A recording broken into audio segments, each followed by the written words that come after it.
All right. Welcome to the first episode of TimberTalk. I am your host, American Lumberjack, aka Frankie. If you are joining me tonight, I definitely appreciate you guys for showing up. Uh, it's been a rough week and a lot of crazy things happening in politics. So, what we're going to do tonight is get to know me, get to know what I have in store for the future of this podcast, and it will get better as we move along. But jumping right into it, I am Frankie. I'm your host, aka American Lumberjack. You've seen me on TikTok and other platforms for social media, and I feel that I've outgrown certain social media a little bit, and we're going to jump right into trying to expand out and be something more, be something greater. Tonight, what I want to kind of sort of do is recap where we've come from to where we are now. Um, it's been a wild 4 years. I don't know if anyone has been paying attention, and if you haven't, then you will be informed a little bit tonight about what's been going on. It's been a wild 4 years, whether you're right, center, left, whichever, you've felt it. And if you haven't, you're lying to yourself, and that's called delusion. Here on Timber Talk, what we're going to generally cover is the political climate that we are seeing day to day, whether it be just the United States or a little bit outside the United States relations, and just a little bit of everyday life. I see a few people are rolling in here. I hope you guys are doing well. Thank you for joining me tonight. Um, but overall, it's been tumultuous in the United States of America, and it's been very difficult for a lot of people. We've had social issues that have risen to the top of the political docket where it should not be. We've had financial issues be pushed down and swept away and left out to dry. And we in America have truly suffered. And it's been a long time coming. Uh, Now, currently, 2025, we have Donald J. Trump as our president, and that is absolutely excellent if you know what I'm saying. But overall, things have been very, very crazy. And if you believe in the Bible, which this podcast will also cover some biblical things here and there, if you believe in the Bible, it's just part of the signs of the times, as it says in Revelation and Thessalonians. So, what we generally want to get into right out the gate is just a little overview of where we've come from. And we can start right out the gate with this COVID-19. This is how many Americans now live below the poverty line. And if you live in America and you're not feeling the poverty hit, then you're not living in America. Throughout this particular topic here, um, I have some notes for the show here. This share of Americans, this particular thing right here, this article was talking about, this was in 2021, and it shows the percentages of how America has changed and what has gone on in America as far as people's financial states. The poverty line increased by a whole entire 1% for the entire nation. And most people wouldn't think that would be a lot, but going from 10.4% to 11.4% is actually a huge jump when that moves the poverty line down. Um, Used to be where if you made $40,000 in America, you could survive and live comfortably as a single individual. Now in America, if you make anything less than $85,000 a year, you are struggling. The poverty line is now at $26,695, and I don't see it changing much very soon. Because we're going to have to go through some growing pains to get to where we need to be in the country to be able to see that poverty line increase. Um, in the good, for the good, not actually make it go up for more people to be impoverished. And it's sad because our state in the United States has been pretty rough since COVID, and COVID caused a lot of issues in our country, both political, social, and economical. So now we are moving to a point in time where in hopes that the new administration can pull us out of that situation. And next on the list, we have this. What we know so far, which is a timeline of the security response of J6. This was also taking place in 2021. And here we've heard this story 1,000 times. We're tired of hearing it. They beat it like a dead dog or a dead horse, whichever, because some people like horses, some don't. But they beat it. They beat it to death, and we've heard this in and out. And whenever you try to present the actual timeline to people, depending on what side they're on of the political spectrum, they're either going to agree with you, be wary, or completely disagree with you. And this particular event has caused such a tremendous divide within our country. It's astronomical. It's absolutely astronomical. You would think that the black versus the white, or the white cop killing the black guy, would be what really tore us apart. But really, January 6th has really put a line right down the middle between friends, families, lovers, brothers, sisters, mothers, cousins, uncles, whatever it is. It's absolutely divided this country in every way, shape, and form. And even people that are on the right side of history are doubting this. And it's so simple to just go back and watch what took place, how it took place, and observe for yourself. That's a part of the scientific method. If you are not observing for yourself, you are not growing as a person. If you're letting someone constantly tell you what you need to think, what you need to feel, then you are a sap sucker. That's the simple way to put it. But with this particular event in January 6th, we saw it happen. We heard rumors. We saw falsities and twisting of narratives. And then our very government hid the truth, destroying 40 plus thousand hours of recordings that would let us, the American people, know what's going on. And so this kind of sort of leads me to a part of the segment here on this particular topic that I'm so happy about Doge. Granted, I know there's a lot of people that don't like it for certain reasons, but I'm happy about it because America needs transparency. We have lost transparency, and we have our government officials and representatives hiding stuff from the American people just to spin a narrative. Whether we agree with that narrative or disagree, they don't let us have a choice in the matter. And those that see the truth are looked at as pariahs in society and called out because we don't go with the flow. So overall, this particular situation, I'm glad it's over.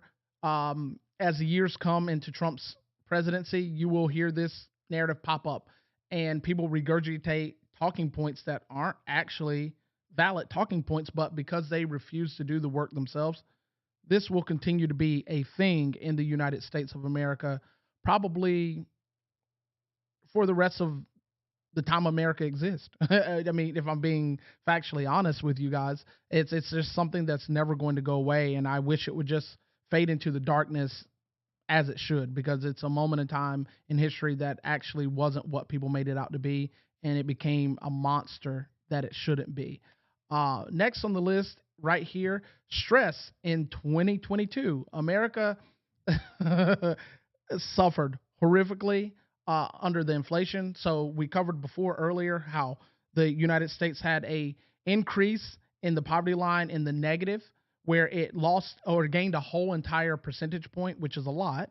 And now you look at 2022, how people are stressed out beyond belief because they're not working. And if they are working, they're not making the money because they don't have the hours. And around this time, some of the regulations and restrictions were still floating throughout the country. And if you drove around throughout the country, you would see people riding around with masks on, which was kind of weird, if I can be completely honest with you. But it is what it is. People do what they do. But in this particular point right here, we saw a inflation rate hit 9.1 in the United States.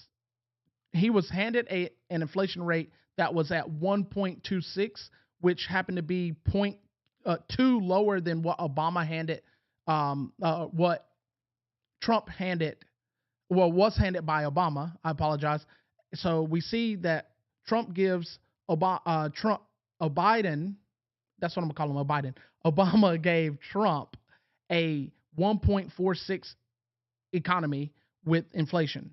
Trump saw COVID, saw it rise, and brought it right back down to 1.26, handing it over to Biden at 1.26, and immediately we see a slingshot straight up to 3.5, to 6.8, all the way up to 9.1, and it hung around there for a long time, and even Democrats began to doubt their party and doubt the Biden administration over this situation because they were unsure if things were really going to change or if they were going to progressively get worse as they had been trending to do so. And while the inflation rate has come down, and this is a talking point that you can hit a lot of people with, the inflation rate is down, but the inflation is still up. The cost of goods never came down with the inflation rate. So people are very, very much still feeling that 9.1 because their pockets aren't full like they used to be. Let's face it, even at the start of Trump's administration in 2025, they're still not full, and the dollar doesn't go as far as it used to go, which is kind of sad because I remember a time growing up, you could take $1 and have a whole meal at McDonald's if you ate there and feed your friend too. And now $1 doesn't even exist at McDonald's. There's no dollar menu. Hell, there's no Dollar Tree anymore. I think it's like $1.50 now, $1.50 tree, which doesn't even flow. But inflation rates have fluctuated over time, but the inflation is still there. People are still feeling it. Their pockets are hurting. So hopefully with this new administration that we're seeing now, we can see a huge change maybe after Q1 or Q2 start to begin, and then going into 2026, we can see a further change into where the people can actually have the inflation itself come down, and we see prices come down overall, and our dollar begin to extend a little bit more than what it used to. Next on the list right here, this was also from 2022. Again, we're doing a recap of how we got to where we are now. Supreme Court overturns Roe v. Wade. This was huge. This both affected the political realm and affected the social realm. You had women losing their mind and saying all the craziest things, and then you would have the news media twist and spin a story that was not necessarily true.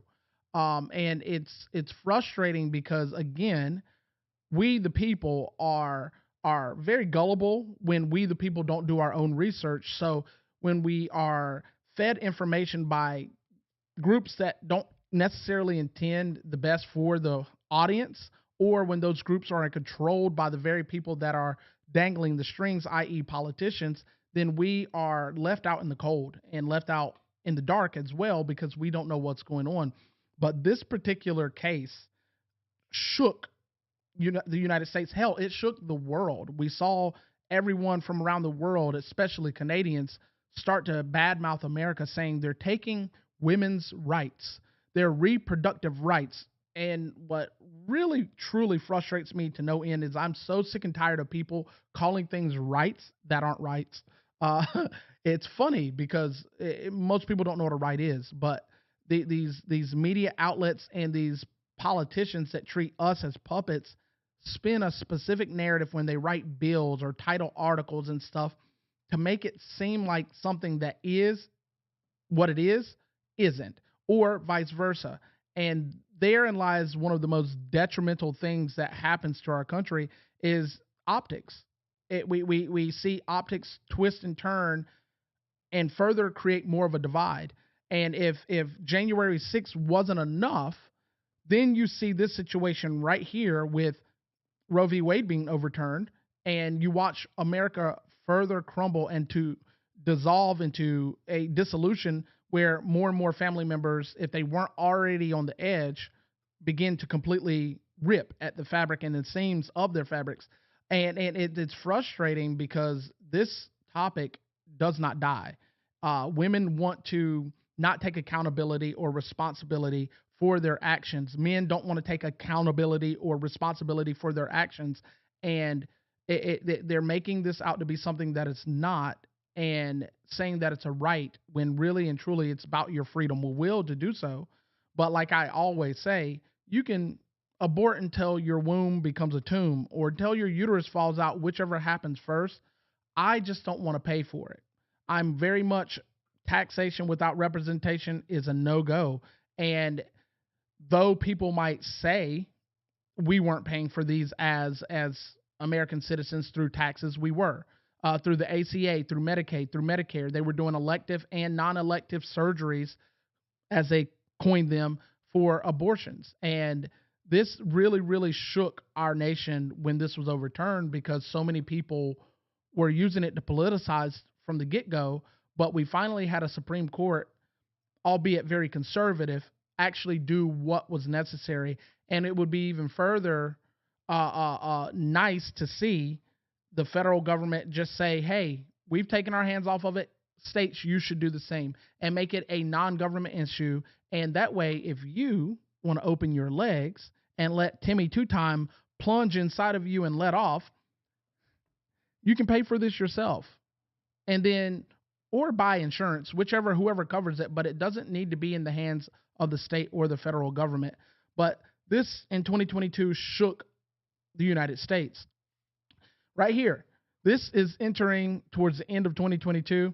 In December, we see here, is there a border crisis in the United States? And we were told nothing's wrong, everything's good. You guys are just delusional. You don't know what's going on, and you don't know the numbers. And like everything else with these politicians, they began to fudge the numbers and change things and make things what they weren't. So the topic of this one, or the title of this one, everyone can now agree, the U.S. has a border crisis, which is very, very true and still true today, but it is waning now since we have a real man in office. But during this particular time in December, U.S. Customs and Border Protection touted out that there had been the increase in the encounters to 139% in just Q1 of 2022. So that's far over what it was the previous year, when they had 208,000 people crossing. It jumped all the way up to almost 500,000 people crossing or attempting to cross with their encounters. And it just progressively got worse year after year after year after year. And the media's narrative was always spun in a manner that would make you look at it differently. Instead of doing the overall percentage, they would just pick smaller percentages to get people dissuaded away from believing what was said by other people. And then we were told that we were spewing misinformation, when factually we were looking at the actual statistics as they were released. And this particular situation is plagued the United States of America, so much so that now these people that are being kicked out of our country are protesting in our streets, burning our flag, saying death to America, all while floating the flag that the country they left that was supposedly oppressing them. It makes no sense to me. So you could tell these illegals and these people that were given asylum, which would go 10 years before they would ever get heard. So these people don't start a whole family. They were angry because this administration is not playing any games. Daddy Trump is putting his foot down and saying no more free rides, no more working off the backs of Americans, because we saw the increase from what we as taxpayers went to paying from $150 billion a year to almost $500 billion a year for illegals just from 2023 to 2024, because we were just shelling out money. And then we don't even have enough money for our own people when we have fires in Maui or earthquakes or hurricanes on the East Coast. And it sucks because we as Americans are left out to dry often. So overall, what we are trying to facilitate now from this point forward is something for Americans. And it was very anti-American at this time under the Biden administration. And now that we've moved forward, we're seeing light at the end of the tunnel, and I hope that it continues. Next on the list is, let's see, hold on one second. I think I put that one in twice. I apologize. There we go. The affordable housing crisis. This is the beginning of what, 2023? the affordable housing crisis was something that was pretty explosive within our country as well, because we went from a market crash in 2008 that Obama supposedly brought us out of, when in all actuality, he did not. He sold the housing market out to investment bankers and big corporations like BlackRock or Vanguard or so on and so forth. And you had all of these big groups buying up houses to keep the market afloat. And really and truly, Obama missed an opportunity to actually make the market boom properly. But instead, he pushed it out onto the rich, as some would say. And now the rich want their just desserts. They want their due. And we're seeing that now all the way back from the middle of Trump's administration till now. We're seeing what these people, they want their return on investment. They invested on buying all of these houses to bail the market out. Now they want their returns. So and I'll show a graph to give you guys a more clear cut picture of what took place. But it was a downward fixed mortgage rate trend when Biden took office, because hey, Trump was putting in work trying to remedy what had been going on. And when Biden took office, it was at 3.37 in 2020 before he took office. And then when he took office, it jumped up to, or dropped down to 3.15. But then it quickly sprung right back up in 2022 at the end of his year to 5.53. Then it moved up again to 7.0. So we saw a major increase under the Biden administration over the 30-year fixed mortgages, and that wasn't even the worst part of it. The worst part of it took place when we look into this graph right here. This particular graph gives you the average cost of a home versus the average home cost with the adjustment for inflation. And I went all the way back to 2008. And as you can see here, the price of a home in 2008 was $276,600 with a pretty good interest rate, and your fixed mortgage rate was good. People could afford homes, but the crash happens around this time, and then people could no longer afford homes. And then we jump into 2014, and looking at 2014 is $369,400 for a home at the time. But at this point in time, the price of homes have began to increase. It started to creep up incrementally, and the percentages floated around 7 to 10%, 12%, depending on if you were a new home buyer. And it was very, very difficult for people to afford homes. When you look back all the way to the 70s, when a home was $58,000 for the 2,500, 3,000 square foot home, and the interest rate was 16.6%, people would pay $7,000 extra and own that house free and clear within that 30-year time limit. Whereas now you have a house, if you look at it, the average cost of a home now is $492,000. People buy a home at $500,000 with an 8% interest rate, and they spend the next 30 years barely even touching the principal of the house. And over this time, we saw a lot of predatory lending, which was huge. And now you see a lot of people having to come out of their homes because they couldn't afford it. And COVID really put a damper on people being able to afford homes as well, or continue to make payments because they were kicked out of their jobs. If you weren't an essential worker, you were really, really put out on the street. So we saw homelessness also increase around this time because the homes were not affordable. And right now we are on a bubble, and we have been on a bubble. And I'm very interested to see what takes place here now in the future, because I don't know if the housing market is going to crash. And if it does crash, how Trump will handle that, because that in itself is a very, very volatile market. And the wild hair up someone's butt would make this market change left or right very, very quickly. So I'm very interested in to see how Trump handles this particular instance going into his new administration. Next on the list, you have how commodities around the world are connecting social isolation and health issues. Around this time, we started to see people, even though they were getting back out, people lost the ability to socialize because of COVID. and the restrictions and the shutdowns that were placed around the country and around the world, people became very, very much stuck to a screen. As you guys are here watching me, we became stuck to a screen and we did not know how to get out and socialize. And we would self isolate because we became comfortable with that isolation and limited interaction or just screen to screen interaction. We didn't have to worry about it because we could pick it up and immediately have access. TikTok played a huge, huge like part in allowing people to make friends, allowing people to meet new people, learn new things, and all this stuff. But one thing we lost was the ability to get outside and touch some grass.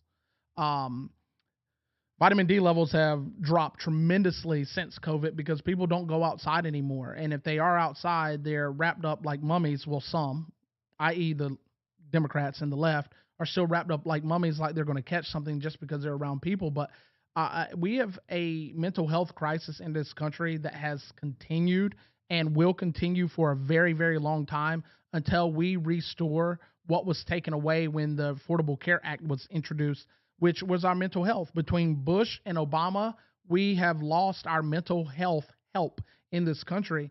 And now we're starting to see the fruition of this because, in America, they love to talk about pew-pewings, as they would say on TikTok, but shootings in real life. Shootings have increased. School shootings, just public shootings, mass shootings have increased because of the isolation we've put ourselves under. People are now just now coming out from under the rock and the sun is bright and they're like, oh God, I don't know what's going on. And they're having a mental break because they went so long without having social interactions with real people that when they are told no or given some negative feedback or don't have a safe space, they freak out and they do all these things. And then on top of that, we're heavily medicated in every way, shape, and form, either for our mental or for our sex drive.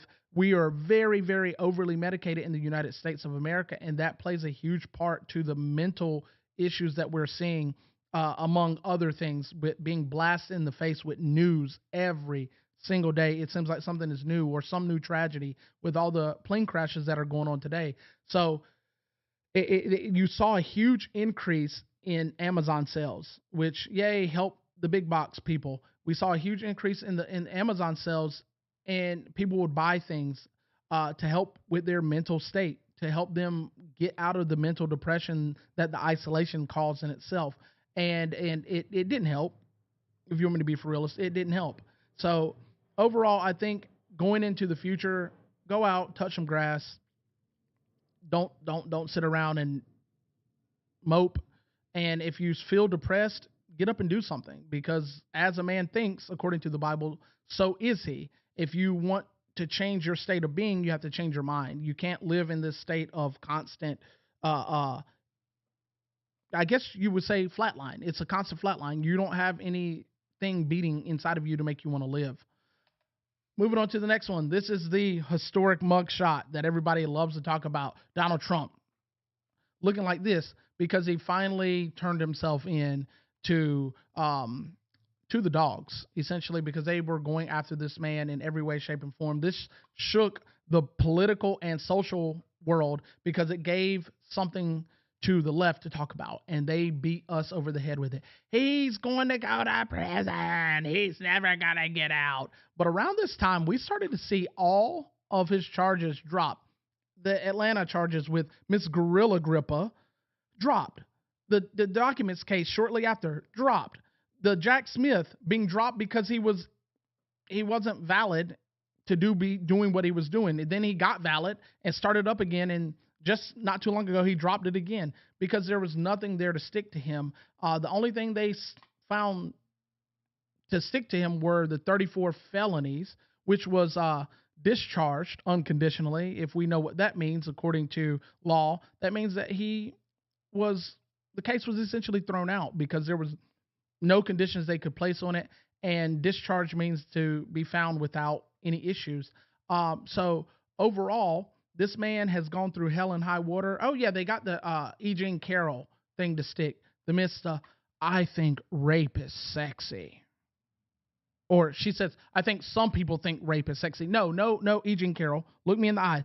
No one thinks rape is sexy. No one, except for you and your depraved mind, miss. I had 7 different semen samples on this dress that didn't come out until 10 years later. But I digress on that. This shook the world politically because Trump was finally going to go down. The left rejoiced. We finally got him. We finally got him. We're going to take him out. And how's that going? I think he was sentenced to 4 years probation as the president of the United States, mind you. But moving on, right here, right before his presidency, Trump was blazing the campaign trail. The man is a machine out the get go. He's a machine. If you don't think he's a machine, you're crazy. He barely sleeps. He barely eats. He's on a plane here. He's on a plane there. The man is hitting city after city after city. And I think he had a total of almost 168, count it, 168 stops for campaigning and rallies in different states, and sometimes the same state multiple times in the same day. I know in North Carolina, he went from Rockingham to Charlotte to Raleigh. And then another time in North Carolina, he went from Kinston, North Carolina to, or he came from Pennsylvania, went to Kinston, and then back to Charlotte again. So the man was unfreaking stoppable. And then we get around this time on July 4th, that tragic day. Remember July 14th? I said July 4th, but July 14th. And one of these crazed leftist lunatics that everybody likes to say is a Republican or was a registered Republican, when really his dad was a Republican, his mom was some crazy loon leftist. So the boy was more confused than a transgender individual. Took a shot at Donald Trump. And then we come to find out that this boy had certain left-leaning or Democratic individuals' phone numbers on his phone and had been in contact with the FBI. And it sounds conspiratorial, but it's actually fact.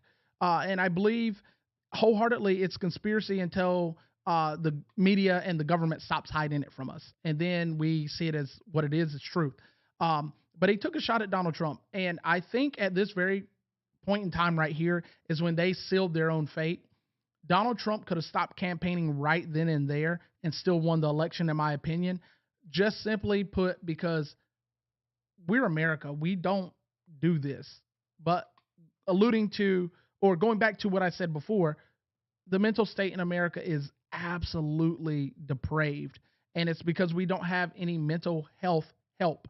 We used to be number 3 in the world for mental health help and number 26 in the world for mental health issues. And now that those numbers have flipped, we're number 3 in the world for mental health issues and number 26 in the world for mental health help.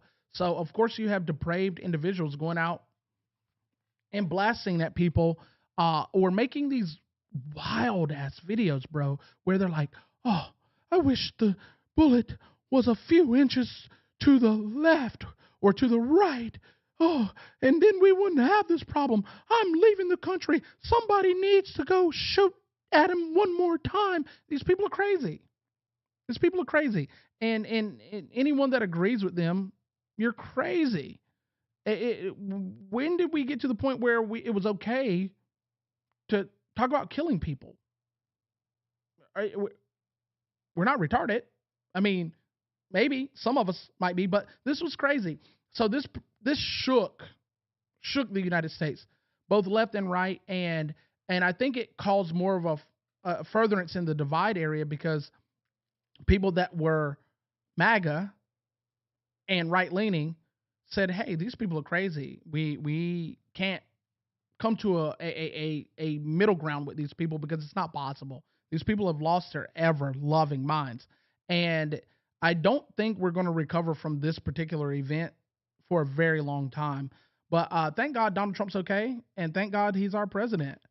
Moving on. So the truth about Joe Biden's economy. So I was going to do some notes on this, but I think I'm going to leave this one up in the air for people just to think about it.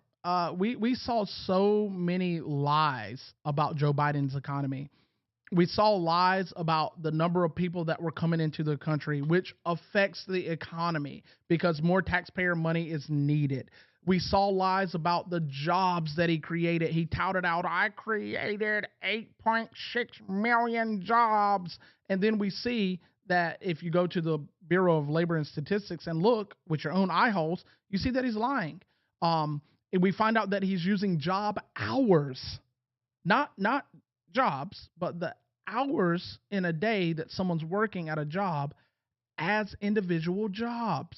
And full time jobs decreased dramatically, part time jobs increased, but they were using job hours to make up jobs to make it seem like more people were working when they factually were not. I think it was back in August when they said 818,000 jobs were fluffed, meaning that they lied about it. And then a few months later, we find out there's another 600,000 jobs that they lied about. So the economy was not as great as they made it seem to be. I think the push for giving people more money and them printing more money, because there's nothing to stop the federal government from printing money, is why we saw what we saw in the United States of America. And it's frustrating because some of us that live in reality are still reeling and suffering from the lack of work, all because they say that things are good in the United States. And I am a very big proponent of see it to believe it. And if my observation doesn't tell me what they're telling me, then I'm going to go with my observation 100% of the time, because what I observe and what I experience is real to me. And in this particular case with the economy under Joe Biden, it was very real to a lot of Americans. I realized that some people on social media were on the take of the Democratic Party, and this is why they were out perpetuating a narrative that no, it's great out here. Yes, it's great for you because you're receiving 15,000 here, 20,000 there. Harry Sisson, pallet media.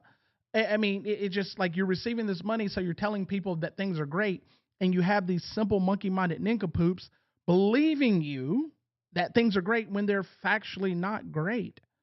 When they're factually not great. We suffered heavily under the Biden administration, and one of the things that they did to destroy Trump's tax plan and make it seem like Trump failed was the Save America Act, where they institute a lot of changes within tax codes that cause people either to not get a tax return or have to owe. People that have never owed before in their life owed. What owing means, simply put, is that you made money. If you owe to the federal government, you're you made money. If you get from the federal government, you're poor. You're poor. So there's that to think about. And then on top of that, the Inflation Reduction Act. What is the only way that we're told to reduce inflation? Taxes. So the Inflation Reduction Act, which Kamala Harris was a tiebreaker for, actually caused taxes to increase in a manner that they could take from certain areas more and more and more. So now people are feeling it, saying Donald Trump's tax plan was only for the rich and the poor only got a temporary tax break. No, their tax break was supposed to go all the way to 2025, and it was messed up by good old Binky Biden and Kamala Harris. They effectively neutered his tax plan by implementing certain things that would force taxes to be raised in certain areas whilst still being under that tax plan. So overall, what we see here in the United States is that we are suffering due to negligence of, and not even just negligence, but just the downright perverse impotence of not caring about your fellow American because you can afford a $25 pint of ice cream that you pull out of your $10,000 refrigerator that you have two of, Nancy Pelosi. And we don't care if COVID wasn't bad enough to isolate us from one another. The fact that being rich versus poor, and when I say poor, I don't mean you don't have money and you don't have a comfortable life. I mean that you're not a multimillionaire, you're not a billionaire or a multi-billionaire. You are effectively poor because you're not in the top 10%. If that wasn't enough with COVID, then the rich versus the poor thing and the delusion of telling someone if you're hungry, just eat ice cream when we're in a pandemic, whether you believe it was real or not, it is the most insensitive thing and insincere thing that I personally could ever observe in my life. But the people deserve an answer. And I think, closing up the segment of the recap, I think going into the future, we will continue to see this transparency, especially with Doge, um, which they are doing a fantastic job uncovering this. I guess you could call it just frivolous spending. I mean, we're giving crack cocaine to rats to see if the social rats take it more than the lonely rats. We already know this. Why are we still doing studies, social studies, and psychological studies about drugs? We know how drugs work.